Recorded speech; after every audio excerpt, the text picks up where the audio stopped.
Il est l'heure de se réveiller. Moi je trouve qu'être ami avec une hyène, souvent c'est plus important qu'être ami avec des vrais amis. À quoi tu penses? Je pense que quand on mettra les cons sur orbite, t'as pas fini de tourner. Merveilleux le cinéma. On voit des femmes, elles ont des robes. Elles font du cinéma, crac, on voit leur cul.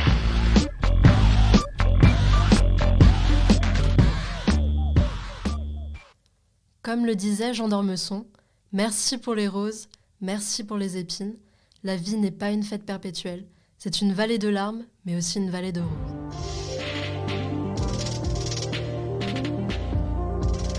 Bonjour à toutes et à tous, c'est Camille pour Sorbonne Univers Ciné. Aujourd'hui, je vais vous parler de Julie en 12 chapitres, le nouveau film norvégien de Joachim Trier qui a fait sensation au Festival de Cannes cette année avec son actrice principale qui a remporté le prix d'interprétation féminine, Renate Reinsve. Cette comédie dramatique et romantique retrace en 12 parties distinctes le quotidien de Julie, jeune trentenaire moderne à la recherche d'un sens à donner à sa vie. Bien que l'histoire puisse paraître cliché et prévisible à certains moments, elle parvient tout de même brillamment à nous happer, avec ce je ne sais quoi dont parlait Jean Kelevitch, cette chose impalpable qui nous accroche presque malgré nous.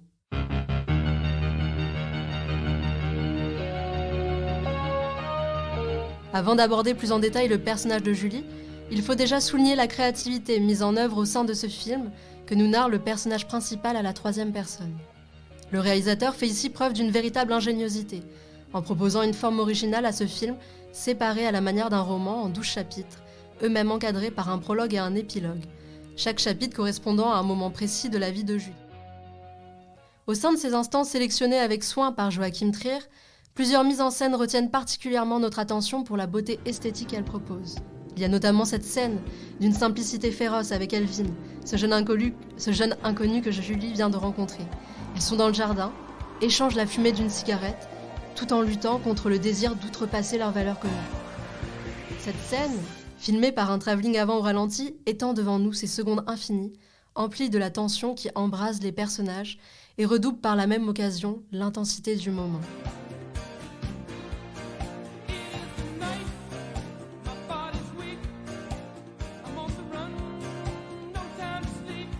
Il y a également cette scène, qui a sûrement dû vous marquer vous aussi, lors du visionnage de la bande-annonce du film. Celle où Julie appuie sur un interrupteur qui fige aussitôt le monde entier, lui laissant la voie libre pour déambuler dans les rues d'Oslo, à la recherche d'Elvin. Une scène iconique qui marquera certainement l'histoire du cinéma en devenant une référence à part entière. Au-delà de son esthétique, le film nous propose une histoire où l'on vibre véritablement avec Julie, au gré de ses questionnements, de ses doutes et de ses découvertes. On se retrouve à sourire bêtement devant des scènes qui nous seraient presque familières, à envier des moments simples dont on ne voyait plus la beauté, et à chercher cette légèreté qu'on a trop longtemps délaissée. Julie est audacieuse, elle essaye, elle tombe et se relève, elle repousse cette stabilité confortable que n'importe qui pourrait lui envier. Elle a peur, mais elle ose. Elle ose briser ses certitudes, affronter de pleine face cette vie qu'elle pensait désirer. Elle ose se laisser tomber à corps perdu dans le doute sans pouvoir se raccrocher à des éléments familiers. L'essentialisme n'a qu'à bien se tenir. Julie est là, nouvelle égérie de l'existentialisme 2.0.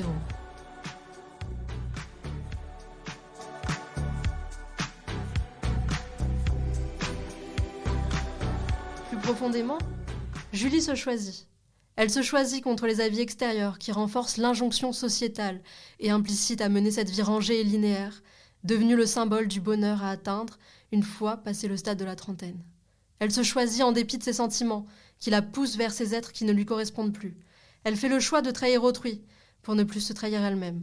Et finalement, c'est certainement pour ça que beaucoup considèrent que Julie incarne parfaitement la femme moderne. On la retrouve partout.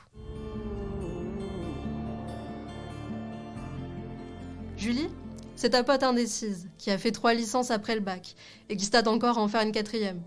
C'est ta cousine pétillante qui peut tout envoyer en l'air du jour au lendemain et revenir toquer à ta porte un beau matin, une bouteille de rosé à la main, chuchotant entre 2 sanglots « J'aurais peut-être pas dû ».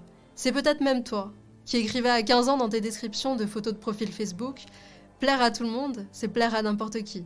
À l'époque, tu avais déjà compris que devenir toi-même, c'était avant tout accepter d'aller contre le courant. risquant potentiellement d'attirer les foudres de ton entourage.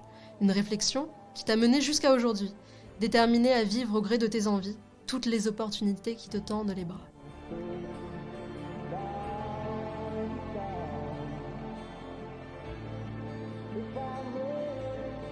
Alors voilà, Julie en 12 chapitres ne présente peut-être pas la vie comme une fête perpétuelle, mais ce long métrage a tout de même le mérite d'en montrer la réalité dans toute sa splendeur, les coups durs comme les moments légers. Et l'on comprend d'autant mieux ce que voulait dire Monsieur d'Ormesson, lorsque celui-ci valorisait aussi bien les roses que leurs épines.